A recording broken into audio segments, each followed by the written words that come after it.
আল্লাহ পাক রব্বুল আলামিন সূরা আসর নাযিল করার পূর্বে সূরা আসরের 4 কর্মসূচি বর্ণনা দেওয়ার পূর্বে যেই কসমটা করেছেন সেটা হলো সময়ের কসম। কিসের কসম?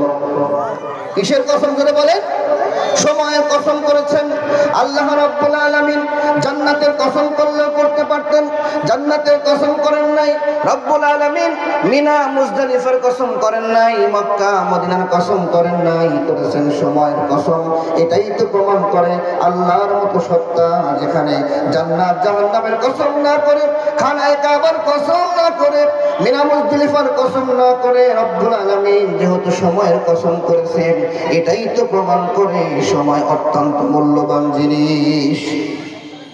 Time is the very important to us. Time is the very precious in human life. সময় অত্যন্ত গুরুত্বপূর্ণ এবং মূল্যবান জিনিস। Life is the greatest blessing from Allah.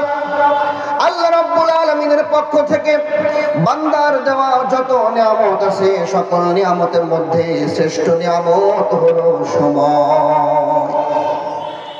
ও মুসলমান, এজন্যই তো আমাদের সকলের পিতা হযরত আদম আলাইহিস সালাতু ওয়াস সালামকে জান্নাতের মধ্যেই তৈরি করেছিলেন। জোরে বলেন, কোথায় তৈরি করেছিলেন?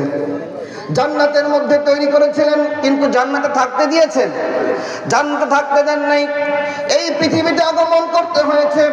এখানে আর একটা জিনিস প্রতীয়মান হয়, সুস্পষ্ট বোঝা যায়, এই পৃথিবীর কোনো মানুষ যদি আল্লাহ পাকের জান্নাতের চিরস্থায়ী বাসিন্দা হতে চায়, তাহলে তাকে কোনো না কোনোভাবে এই দুনিয়াতে আগমন করতে হবে। এই দুনিয়াতে আগমন করতে হবে। এই দুনিয়ার মিডিয়া ছাড়া, এই দুনিয়ার মাধ্যম ছাড়া কোন ব্যক্তি, কোন বান্দা আল্লাহ পাকের জান্নাতের চিরস্থায়ী বাসিন্দা হওয়া কখনোই সম্ভব নয়। আল্লাহ পাকের জান্নাতের বাসিন্দা হতে হলে এই পৃথিবীতে হায়াত পেতে হবে, এই পৃথিবীতে সময় অতিবাহিত করতে হবে, সময় পেতে হবে।